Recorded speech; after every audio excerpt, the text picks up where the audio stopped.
Ito ang Bombo Radio Philippines. Fully digitalized.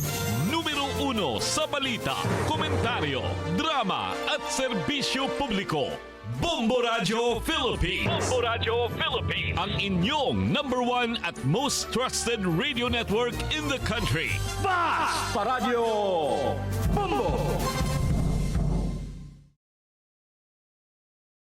Na sa buntag, anya na pagkatod sa mga nagunang tulis ng mga balita karong mga oras sa itong top story. Pastor Kibuloy gidala sa ospital gumikan sa sakit nga community acquired pneumonia sumala pa sa BJMP. Sa balitang lokal, anak na miputol sa ulo sa kaugaling amahan, negatibo sa droga. Sa atong balitang national, PBBM nagpadangat sa iyang pagtimbaya sa opisyal nga paglingkod ni Trump isip US President. Sa balitang international, 6.4 nga linog may tayog sa southern Taiwan. Sa balitang espesyal, pagkaon og hotdog sa North Korea hingpit na nga gidili. Sa balitang negosyo, ekonomiya sa Pilipinas, ginala umang musaka og 6% ang karong tuiga og sa tuig 2026. Sa itong nga balitang sports, Australian broadcaster nangayo pasaylo ngadto na kang Serbian tennis star Novak Djokovic. Sa showbiz balita, Rufa Gutierrez nagpakahilom sa ginatubang nga kaso sa ihang trato nga si Herbert Bautista. Mga kabombo, maayong buntag o welcome sa itong panaguban ng Bombo News and Views sa morning edition. Adlaw karon nga Miyerkules, pitsa 21 sa bulan sa Enero tuig 2025. Nanukad gikan sa News and Information Center kini yung mga tigbalita. Kini si Bombo Prince O Pandeleng. kini usab si Bombo Dario Formento karon pagsubay na sa detalye sa itong top story. Ikumpirma sa Bureau of Jail Management and Penology kung BJMP kagahapong adlaw nga gidala sa ospital ang nakadetini nga founder sa Kingdom of Jesus Christ kung UJC nga si Pastor Apollo Kibuloy ni adtong adlaw nga Sabado. Sumala pa kang BJMP spokesperson jail Superintendent J. Rick Bustinera nga gidala ang pastor sa Rizal Medical Center sa BJMP Pasig City Jail Male Dormitory pasado alas 5 atak na sa hapon ni atong adlaw human kini nga nakasinati og paglisod sa ginhawa. Girekomenda usab sa BJMP physician nga dalahon kini sa labing duol nga government hospital alang sa angay nga medical intervention. Sumala pa sa opisyal nga girekomenda usab sa attending physician nga ma-confine sa ospital si Kibuloy og na-diagnose kini nga adunay community acquired pneumonia. Gisiguro usab sa opisyal nga magpabilin pa nga magpailawom sa kustodiya sa BJMP ang pastor og gihugtan na sumala pa ang seguridad nini sa lugar samtang naka-confine kini sa usa ka ospital. 5 minutos na nakalabay sa alas 6 ang takna sa buntag karon pagsubay na sa mga detalye nga balita nga lokal. Gibutyag sa kapulisan nga negatibo sa illegal nga droga ug one pang drug induced nga mga substansya ang anak kinsa mipatay sa iyang kaugalingong amahan pinagi sa pagputol sa ulo paghabwa sa internal organs nini sa Purok 1A Gapas Barangay Madaom Tagum City. So kuhay kini sa mga espekulasyon kung nagkatag nga mga hungihong nga online o gikan sa social media. Gikumpirma ni Tagum City Police Station or Tagum Police Station Chief Police Colonel Wildemar Cho nga ang suspitsado gipailaw gilayon og screening process human sa pagkadakop nini. Kini nga pamagi ginahimo aron nga madetermina kung illegal nga droga ba ang hinungdan nga nagtukmod nini nga himuon ang krimen o ang insidente ba nahitabo gumikan sa kasuko. Gipaklaro usab ni Cho nga subay sa gimong investigasyon ilaha usab nga na-recover ang nagkadiyang lamaw mga internal organs o guman pang bahin sa lawas sa 60 anyos nga lalaki nga biktima nga ihara usab nga amahan. Kini human nga giangkon sa suspitsado nga adunay naghunghong kaniya nga patyon sumalapang iyang amahan hinungdan nga gikuha nini ang iyang mga internal organs og ulo dayon nga gilabay sa suba. Apan gikumpirma ni Cho nga kadaghanan sa mga bahin sa lawas sa biktima nakita nga anaara sa kakahuyan nga bahin og punuan nga mga nahimutang usab duol sa nahitabuan. Sumala pa nini nga pipila ka bahin usab sa lawas ang nausab ang ilahang o pipila usab kabahin sa mga lawas ang ilaha usab nga na-recover. So sama sa maskara uga kini nga utok naong ilong og dalunggan. Dugang pa nini nga gibuag gayud sumala pa sa suspitsado ang tibok ulo sa iyang amahan dayon nga gilabay ang ubang bahin usab kini sa fish pan. Kasamtangan, ang suspitsado wala pa mapailam sa psychiatric evaluation aron nga sutaon ang kondisyon sa mental health nini o imbestigahan kung ang pagpataano na ba'y kalambigitan sa estado sa iyahang panghuna-huna. Sa laing bahin, nakaangkon og duha ka mga samadinong gabay ng usa ka security guard human kini gidunggab sa usa ka tricycle driver sa Purok 4 Lubugan ng Turil ning Dakbayan sa Davao kahapong adlaw. Gila nga biktima nga si Christopher, 33 anyos, usa ka security guard o residente sa Purok 3 Lubugan Turil ning Dakbayan. Samtang gila usabang suspect nga si Eddie, 37 anyos, sa tricycle driver o lumulupyo sa Purok 6 sa ipon na cruising Bayabas Turil ning syudad. Subay sa pahayagan ni Anthony kauban usabang nga security guard sa biktima, kalit lamang nga miduol ang suspitsado og gidunggab sa makaduhang higayon sa likod nga bahin ang biktima. Sa inisyal nga investigasyon sa kapulisan, selos ang nag-una nga motibo sa pagpangdunggab human na sayran sumala pa sa suspect nga nagbaton og relasyon ang biktima og ang asawa ni ini. Hinuon na padayon pa ang investigasyon sa kapulisan aron matumbok ang tinuod nga hinungdan sa nahitabo nga o nahisgutang panghitabo. Samtang dali usab nadakpan sa kapulisan ang suspect sanglita wala kini miikya sa gikan sa lugar nga nahitaboan. 8 minutos na nakalabay sa Lasay, Santaknas, buntag dugang sa mga balita nga lokal. Gitubag na ni Mayor Sebastian Basi Duterte ang mga komento sa Davao kabahin sa panghitabo nga peace rally sa Iglesia ni Cristo ni ato nakalabay usab nga simana nga diri gipaingin usab sa downtown area nga adunay naman unta sumala pay laing lugar sa Dakbayan din dili na unta kini makahatag og kahasol sa mga business establishments ug uban pang mga kalihukan sa susamang usa mao nga adlaw ingon man ngadto na sa mga commuters o mga trabahante o estudyante. Sumala pa sa mayor nga dili magpapugong ang Iglesia ni Cristo bisan pa man nga dili niya kinitugtan nga magpahigayon sa mga rally og dugang paniini nga usa-usab kini ka simbolo nga simbolis o usa kini sumala pa ka nga simbolismo nga nagapamaton nga seryoso ang mga rally ug alang kini sa benepisyo sa tibuok ka nasod. Sila manipili ato. Okay, like I said gani, dili lagi pangutan mapugnan ba sila? Di man sila magpapugong. Tama. Unya, I suppose nganong gipili nila City Hall kay naman dito ang San Pedro kay naman dito ang City Hall. So mo man ang naman ko dito naglingkod mo na seat of government diri sa tong LGU pinakataas. So form of symbolism ito. It's something serious ang ilahang demonstration. Dili ni ka lang basta-basta lang mga istorbo lang sila mga kinabuhi sa tao. We're talking about the future. Ang tipiks pamahayag ni Mayor Sebastian Basi Duterte. Dugang detalye sa mga balita nga lokal. Gikanayon ni Councilor Pilar Braga nga dili kini uyon sa pag-aproba sa Senate Bill number 1979 o Prevention of Adolescent Pregnancy Act of 2023. Gipanawagan sa mga konsehal nga matud patanggalon ang pipila ka mga probisyon na sulod sa bill nga makadaot sa kultura. Tinuuhan og kakonserbatibo sa nasud. Gumikan nakalati na matud pa sa probisyon ang pagtudlo sa 4 anyos sa palamang nga bata sa ginaingon nga masturbation o pagtudlo ngadto sa usa ka 6 anyos mahitungod sa bodily pleasures nga adunay kalabutan sa 5 ka senses sa lawas. Kalaki pasab niini mao nga pagduso sa mas sayo sa 9 anyos nga adunay sumala pa katungod sa pakighilawas ang bata. Ang nasampit nga mga probisyon usab na ay lawom sa kurikulo mga laraw nga gamiton sa mataga tulunghaan sa ginatawag nga Comprehensive Sexuality Education kon CSE subay kini sa UNESCO Technical Working Guide sa giingong bila. Di kanino sabi sa maong konsehal nga ang maong proposed CSE inay nga tudluan ang kabatan-unan sa paglikay sa early pregnancy mamahimo na hinuon kini matud pa nga rason sa pagsaka sa ihapa sa adolescent experimentation sa gisbutang-butang. Ang maong oposisyon nagibuhat aron suportahan ang dili lamang komprehensibo nga edukasyon na alang sa mga magtutungha apan kalakip no sab ang kaangayan na niini ngadto sa panghuna-huna sa kabatan-unan o moralidad sa kabatan-unang Pilipino. Kabay niini na sayran usab nga anaa sa 35% ang pagsaka sa ihapa sa teenage pregnancy gikan na kaniadto nga at tuig 2021 hangtod na 2022 sa kabatan-unang babayi nga nag-edad og 15 anyo sa paubos. Our duty to protect the sanctity of our families and safeguard the future of our children. become a platform for controversial ideologies that disregard the moral and spiritual foundations of our society.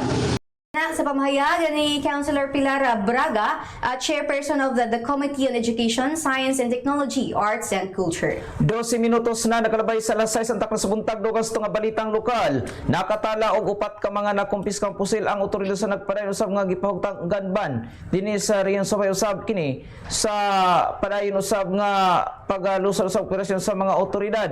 Kini ang gibutyag usab sa tigpamaba sa PR11 nga si Police Major Kathleen Delary nga sumala pa sa niskutan nga kini ang mga nakumpiska agi kanusab sa Dakbayan sa Davao og ingon man sa nagkadayon-usab nga probinsya dinhi sa riyon nga sumala pa sa niskutan opisyal nga duha ang nakuha pinay-usab sa gilusan nga drug by bus operation og ipaklaro usab sa opisyal nga kining mga pusil nga nakumpiska gikan sa mga naisgutan ang dili gikan usab sa gipeger nga checkpoint sa among mga otoridad apan gipasigasalig sa opisyal nga padayon gihapon ang ilahang pagpahigayon og checkpoint ingon man ani nga panahon nga gipulusad usab og gipatuman ang gun ban diri sa ato nga rehiyon. Sa laing bahin nababaga na sa Task Force Davao checkpoint ang dako nga kantidad sa gituohang ilegal nga droga kun shabu nga mokabat sa kapin na 800,000 pesos sa barangay Sirawan at Turil District ning Dakbayan sa Davao. Gila ang duha ka mga dinakpan nga si alias sa Christopher 42 anyos o residente sa Ecolanda ning Dakbayan og si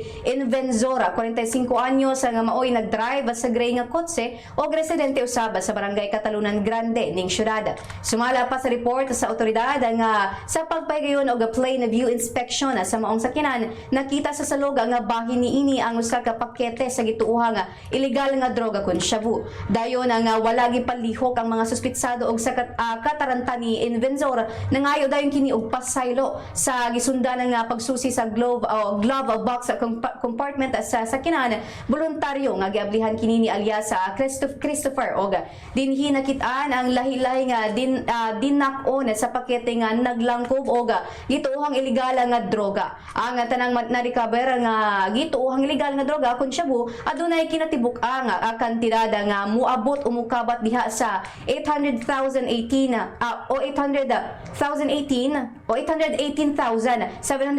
pesos. Ang duha ka mga suspetsado ana sa kustodiya sa kapulisan ug mag-atubang sa kaso sa paglapas sa RA 9165 kun Comprehensive of Dangerous Drugs Act of 2022. 15 minutos na nakalabay sa alas 6 ang takna sa buntag dugang sa tong balita nga lokal. Gisugdan na og trabaho sa lokal nga panggamhanan sa Governor Generoso Davao Oriental ang mga daot nga lugar gumikan sa pagdahili sa yuta sa Barangay Lavigan, Governor Generoso Davao Oriental.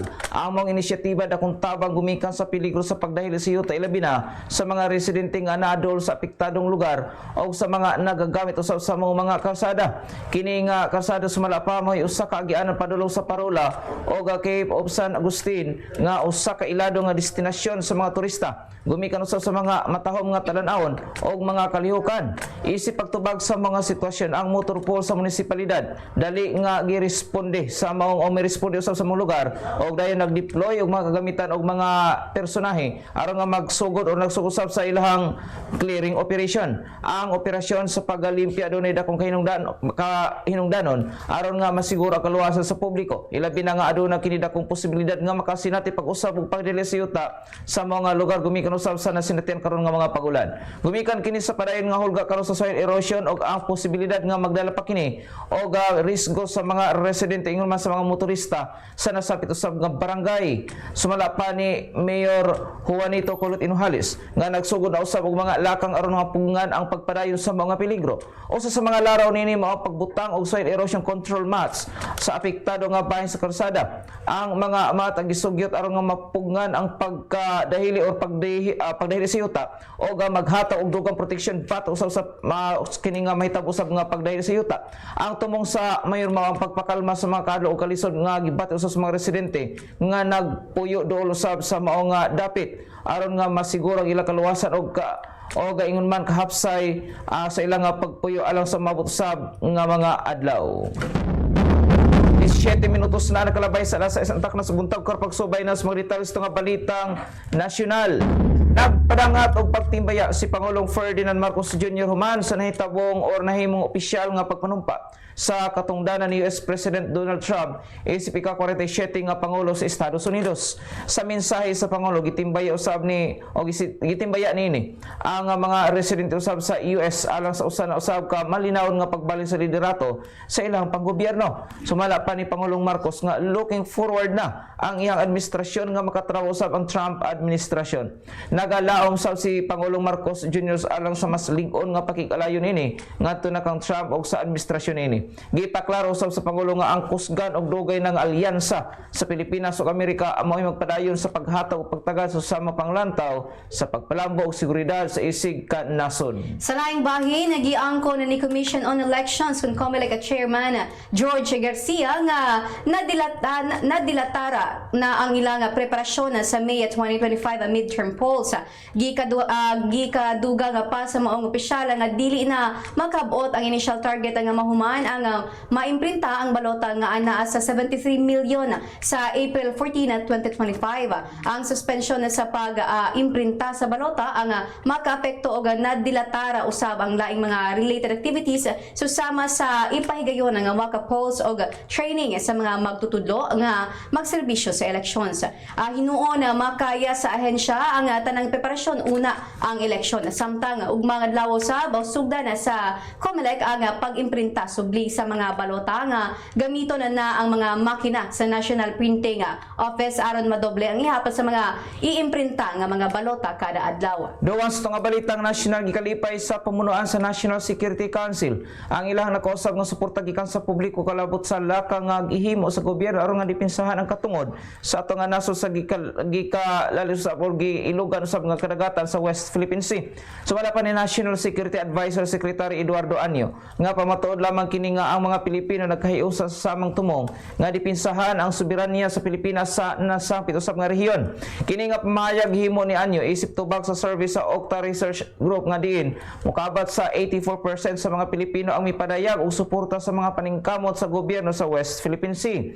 Gitataw sa mga opisyal nga kining lakang sa gobyerno gibase lamang sa kasamtangang Philippine Maritime Zones Law o ang Philippine Archipelagic Sea Lanes Law. Gawas nini subay usab kini sa United Nations Convention on the Law of the Sea UNCLOS o sa kadaogan sa nasod sa 2016 arbitration batag usab sa nasod at China. Nagpagwa og bag-ong kamanduan ang Supreme Court alang sa temporaryo nga pagpugong sa pag-disqualify sa pipila ka mga lokal nga kandidato. Sumala pa sa gipagwa nga temporaryong restraining order kun TRO, gibabagan sumala pa sa korte ang pagbasura sa Commission on Elections sa kandidatura ni Francis Leo Marcos nga midagan kini isip pagkasenador. Una na kining gideklara nga no science candidate alang sa no wisans candidate alang sa 2025 national o local elections.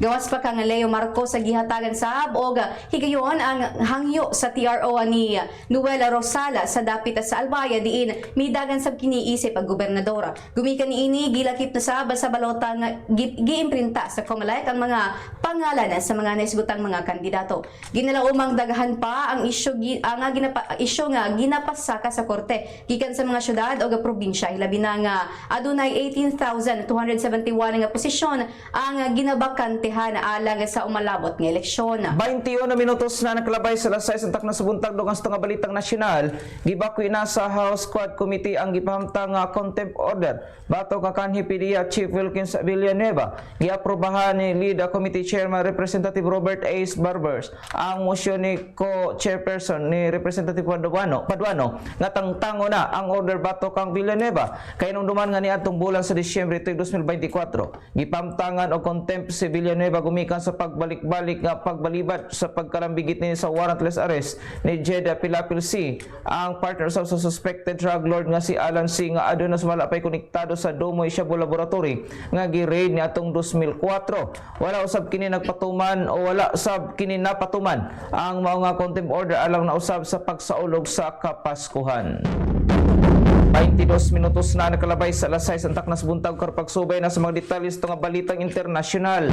Mitay og ang usa ka magnitude 6.4 nga linog sa Southern Taiwan. Sumala pa sa mga otoridad ang linog na sinatir usab dool sa Cherry City sa iyo sa buntag.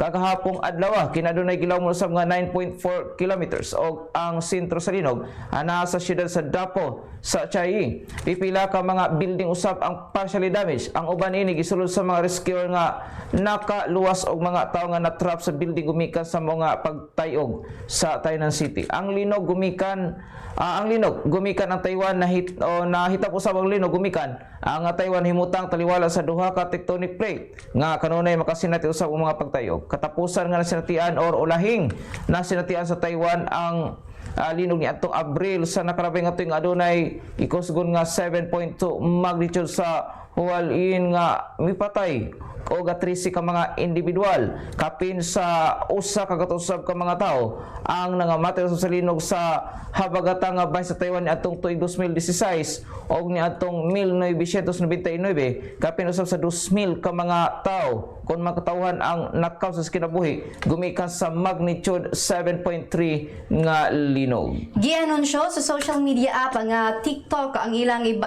ilang ibalik ang serbisyo sa ilang 117 million nga user sa US. Human sa gihimong anunsyo ni US President-elect Donald Trump nga President Donald Trump nga iyang hatagan og assessment ang maong app kung makalingkod sa nakinis o karong nga nakalingkod na kini sa iyang pwesto sumala sa Chinese-owned app nga ginaayop na nila ang subli nga pagbalik sa app sa US o ginapasalamatan usab nila si Trump tungod sa paghatag og katin-awan o kasiguruhan nga ibalik gyud kini. Nagapadayag usab sila nga mukooperara ka nga Trump alang sa malungtaron nga solusyon o mapabilin ang apps nga TikTok. Kinung dumaan nga Domingo kaniadtong Domingo dihang wala na migana ang pipila ka milyon nga ingon pa pila ka users sa giingong application sa mga users ini humana nga mapasa ang balaod ni atong Abril nga tangtangon ang maong app tungod matud pa duda sa US o Estados Unidos nga nagpahigayon og pangispiya ang China kanila. Samtang dugang sa balitang internasyonal kapin sa 80 ka mga taong patay human nga napakyas ang gobyerno sa Colombia sa pagpahigayon sa peace talks tali usab sa National Liberation Army. Gikumpirma ni Villamizar nga ang gobernador usab sa North Santander nga nakurat sila sa pag-ulbo sa kalit nga kagubot human nga walay nasabutan nga peace deal ang representante sa gobyerno tali sa mga rebelde sa nakalabay usab nga mga adlaw. Lakip sa namatay ang community leader nga si Carmelo Guerrero og lahi pito usab ka mga individual human nga gipamusil sa mga rebelde. Ang insidente na itabo sa daghang mga syudad sa Catatumbo region do sa utlanan sa Venezuela. Tulo sa mga peace negotiator sa gobyerno ang gidagit sa NLA. Kapin kun kulang 7 ka milyon sa mga individual ang internally displaced sa Colombia gumikan sa ilang nagpadayon nga civil war. 25 minutos na nakalabay sa alas 6 ang taknas buntag o pagsubay na sa mga details pagsubay na sa itong details sa balitang espesyal. Ikataong ginili na sa North Korea pagkaon og mga hotdog isip kabahin sa pagkigbatok nila sa Western influence. Ang leader sa nasod nga si Kim Jong-un mideklara nga ang pagkaon og mga hotdog usa ka pagbudhi sa ilaha nga nasod taliwala sa nagkataas nga pagkapopular sa pagkaon sa South Korea nga gikopya gikan sa Estados Unidos. Ingon man nga kung gani masakpan ang magluto og hotdog dadon sa mga labor camp gawas sa pagdili sa hotdog ginadili usab nini ang pagbaligya sa usa ka pagkaon nga kini ang gi-import gikan sa Sidlakang Bay South Korea nga kaalyado usab sa mga nasod sa kasadpan bahin sa ato nga kalibutan. Ang spicy Korean American hotspot nga nagpasabot nga Army Base 2 adunay mga sagol sa mga hotdog og spam gikan kini sa karne nga gibutang sa mga sundalo sa US sa rehiyon nga gihimo sa panahon sa Korean War ni adto nga 1950s. Gituhan usab nga ang maong pagkaon nakasulod sa utlanan sa North Korea ni adtong tuig 2017. Pipila ka dekada human kini nga gibaligya usab sa South Korea. Detalye na sa balitang negosyo, gipaabot nga mupaspas pa ang paglambo sa ekonomiya sa Pilipinas sa kapin 6% karong tuig 2025 o tuig 2026 kini subay sa pagbana-bana ni Department of Finance Secretary Secretary Ralph Recto o International Monetary Fund kun IMF. Masaligo ng Finance Secretary nga malabwan na sa dagan sa ekonomiya sa nasud kaniadtong ulahi nga quarter sa 2024 ang natala nga 5.2% economic growth ni adtong ikatulong nga quarter sa 2024 nga gipaabot nga magdala sa full year growth nga halos almost sobra pa sa 6%. Gitumbok usab sa IMF ang domestic demand isip usa sa mga factor alang sa gipaabot nga pagpaspas pa sa paglambo sa ekonomiya sa nasud alang karong 2025 og sa sunod nga tuig usab lakip ang consumption og investment. Kung asa suportahan ang consumption growth sa mas ubos nga presyo sa mga pagkaon o anam-anam nga pagluag sa monetary policy. Sumala pa sa IMF gipaabot nga makabangon ang investment growth sa padayon nga pagduso sa public investment hinay-hinay ang pag-ubos sa mga pagkautang o pagdaghan sa ginapatuman nga public-private partnership projects o foreign direct investment human sa mga legislative reform. Samtang gipaabot nga ipagawas sa Philippine Statistics Authority kung PSA karong Enero 30, 2025 ang opisyal usab nga economic growth data alang sa fourth quarter sa tibuok tuig sa kaniadtong sa karong tuig 2025. Bili sa piso batok sa langyaw nga salapi, US dollar 58 pesos and 49 centavos, Hong Kong dollar 7 pesos and 52 centavos, Singaporean dollar 43 pesos and 16 centavos, Saudi Arabia rial 15 pesos and 59 centavos, samtang sa atong euro 60 pesos and 97 centavos.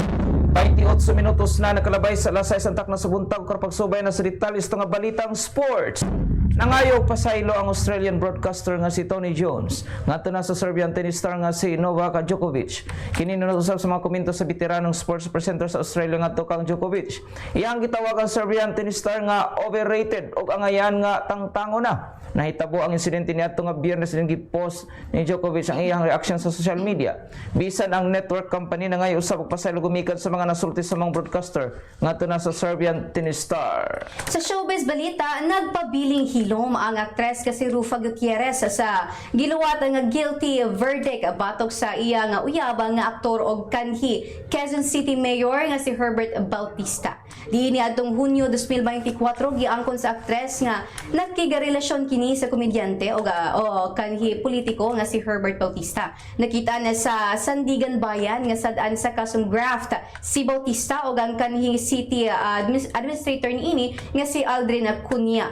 Ang kaso misangpot sa pag-release ni Bautista o 32.107 pesos milyon na pesos isip kinatibuk ang bayad sa usa ka information technology firm alang sa pagpalit og online occupation na permitting og tracking systems ni adtong 2019. Giingong misulod si Bautista og kontrata og giaprobahan ang pag-release sa kinatibuk ang bayad bisan wala pa man o na-deliver ang proyekto og walay ordinansa nga giaprobahan sa City Council.